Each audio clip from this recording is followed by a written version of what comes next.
Okay, everybody. So I had the request to make a final sort of overview video as we're getting ready for the final exam. So here's some general advice as you're working towards your final, which includes some cumulative components. I would suggest that you study SMART. The study guide intends to narrow your focus. You don't have to know everything. You need to hone in on the things that I'm covering in the study guide. So concentrate your energy on the things I'm asking you to know. And if I'm not asking you to know it, then don't study it. So really kind of focus on what the study guide is asking for. There's about 4 to 6 things per chapter that I really need you to know, with the exception of the chapter 12, which is the final chapter that we covered and we're going to cover in greater detail on your exam. Coming up with examples is always a really great way to study. As you know from the memory unit, when you make things more connected to something that's meaningful, it's easier for you to remember them. So coming up with really great examples that you can draw on will help you remember it in an exam situation. I would say, because this exam is a little longer than your last exam, that it might help you to engage a little bit more with the material if you take notes on scrap paper as you go, so that you know to revisit certain questions or can write notes to remind yourself about something, or that you need to look something up. So kind of have that as a backup. And now that you've taken this first exam online, you know a little bit more about that format and can adjust accordingly, and kind of keep that in mind. It's always important to read each question thoroughly. Because you're taking it online, you can't engage with it in quite the same way where you could underline keywords or write notes to yourself on the side, which is why I recommend the scrap paper. But reading each question and all of the answers thoroughly is definitely the way to go. Keep in mind that this video is intended to be a very broad overview to kind of revisit some of these topics, and I'm going to be focusing on a few stuff for each chapter, but it should not substitute for studying. And just because I don't talk about something in detail doesn't mean that I'm not going to be testing you on it. So chapter 1 is where we first get to know psychology as a field. So this is what we covered toward the very beginning of the semester, meaning that it might be a little rustier. I really do want you to focus on the broad definition of psychology as a study of our thoughts, feelings, and behavior, keeping in mind, for example, that we also study non-humans as well as humans, and to really be able to identify why it's a science. Those 7 modern perspectives include things like the humanistic perspective, the cognitive perspective, the behaviorist perspective, the psychodynamic perspective. All of these things are things that we've been talking about throughout this semester and connecting to things like therapeutic approaches, the origins of certain disorders, and so on. So really connecting these things together and thinking about it as a big picture is important.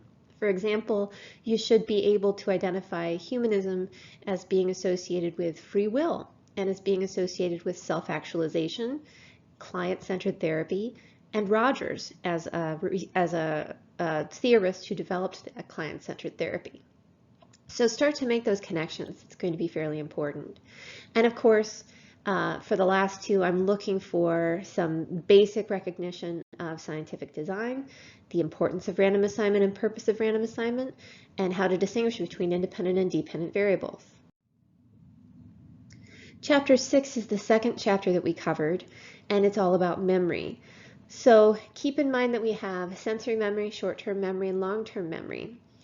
In the exam, some of you got sensory memory and short-term memory a little bit confused. As a reminder, sensory memory is that very first stage where we only hold that information for sometimes a fraction of a second if it's visual memory. And then it gets translated into short-term memory depending on things like if we're paying attention through the process of selective attention. So keep in mind that these different terms are going to be things that you want to focus on. I'm asking specifically for iconic memory, and for your understanding of that, I'm asking specifically for non-declarative versus declarative memory.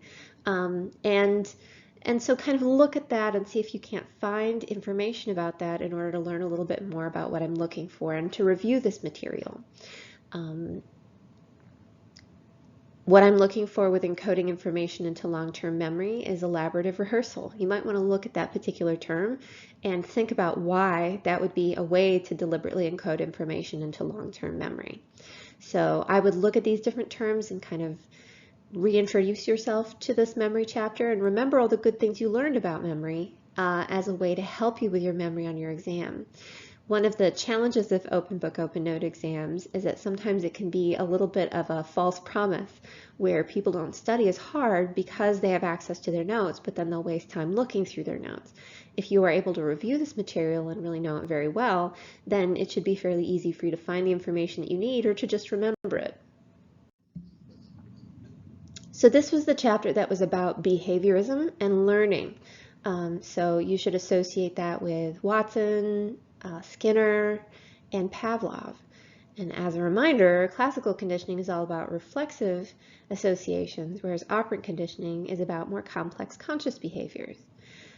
I really do want you to come up with a really great example of unconditioned stimulus and response and conditioned stimulus and response. And as a reminder, when I use the terms positive and negative, that means something very different in psychology. That means giving something and taking away something rather than good and bad. When I'm talking about schedules of reinforcement, one of the things I really want you to pick up on is the fact that when something has a fixed schedule of reinforcement, it does have faster learning. And when it has a variable schedule of reinforcement, learning is slower, but so is extinction. And as a reminder, extinction is where the association between the behavior and a reward slowly dies out if you no longer introduce the reward. It takes a lot longer for it to extinguish when there's a variable schedule of reinforcement because you don't know when the next reward will happen. And we've talked a lot about punishment on behavior. We did a whole reading about it with Skinner, so hopefully you should have a fairly good understanding about how the limits of punishment and when punishment tends to be ineffective. Chapter 8 was your developmental chapter, so being able to kind of walk through the different stages of prenatal development, Piaget's stages. If you'll notice, I want you to focus on Piaget. I don't necessarily need you to focus on all of the other theorists that we talked about, and to really go through the different types of attachment in the strange situation. So this is a great example of how I want you to narrow your focus and only really hone in on a few key components of Chapter 8 when you're studying for your final. With Chapter 2, I'm focusing on the neurotransmitter cycle, key neurotransmitters and their primary functions.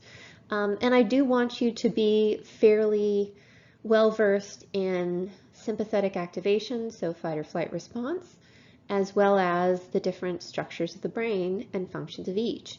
I would say broad strokes here, but that's the sort of thing I'm going to be focused on for Chapter 2. And once again, this was pre-spring break, so it might be a little challenging for you to remember this. I also had to grade your exams remotely and was not able to show you feedback in person. All you know is your grade on the exam. You weren't able to look at your performance. So if you have questions about any of the content that we covered for Exam 2 specifically, then feel free to let me know. This is post-spring break, so we're getting into the personality chapter. Hopefully this should be fairly straightforward. As a reminder, Freud was a product of his time, and a lot of his practices were unscientific, like dream analysis. You actually read one of his dream analyses and can see for yourself that it's a fairly subjective form of being able to discover someone's inner thoughts or feelings, and that it's impossible to disprove.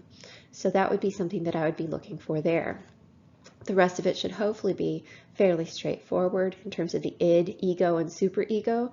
Just keep in mind once again that our id is our inner sense of desire, our superego is our sense of what is right and wrong, and our ego serves to navigate between them. Sometimes it can be easy to get those mixed up, so just kind of make sure that you're familiar with those.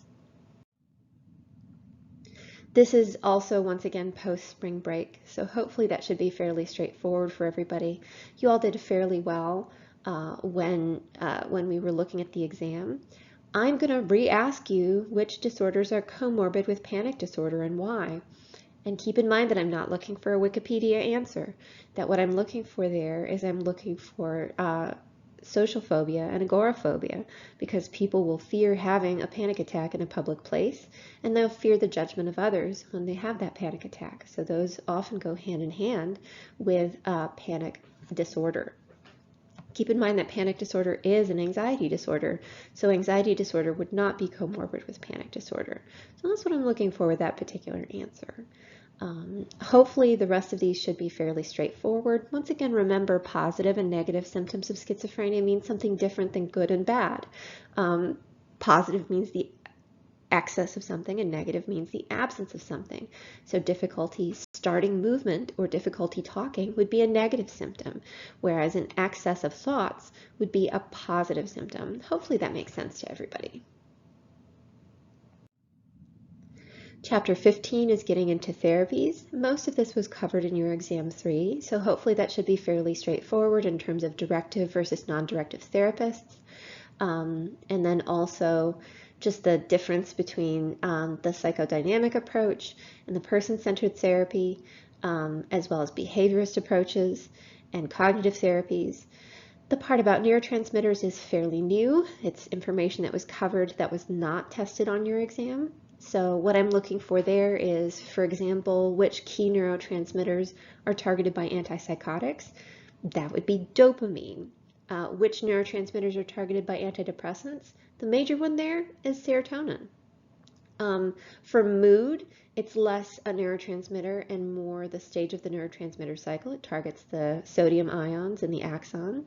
Anti-anxiety medication is more likely to address GABA in order to make sure that people can get calm. And to keep in mind that some drugs block receptor sites. So for example, when you want to reduce the amount of dopamine in the system for someone with schizophrenia who's experiencing hallucinations, you block the receptor so it prevents that dopamine from linking to the next neurotransmitter cycle. In the case of antidepressants, serotonin is blocked in reuptake. So it's not sucked back up into the axon and there's more of it floating around in the synapse, increasing the likelihood it will generate an action potential. So antipsychotics and antidepressants both block very different things and have very different results. So kind of keep that in mind and let me know if you have any questions. Chapter 12 is also new content about social psychology. So hopefully that's fairly straightforward in terms of cognitive dissonance, normative versus informational social influence, the different compliance techniques like the door in the face and the foot in the door. And hopefully that makes a lot of sense to folks. Sometimes there can be a challenge when distinguishing between normative and informational social influence.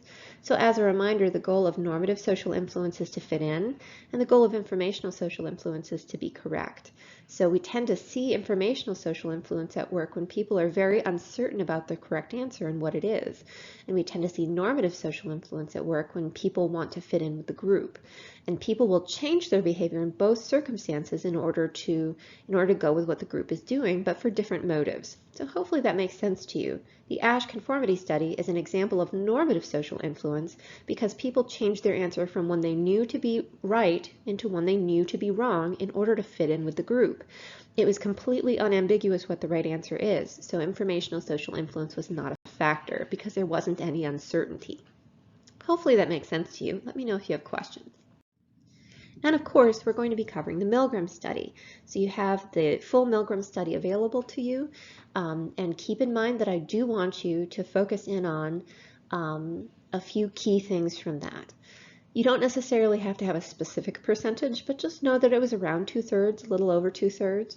And then I really do want you to pay attention to the 13 reasons why Milgram provided at the end of his paper that could have been potential factors to increase or decrease obedience. So this is something you have to read in the paper in order to be able to get a good explanation that's directly from the source, from Milgram, about the factors that he thought played a part in obedience. So Wikipedia is not going to help you out here.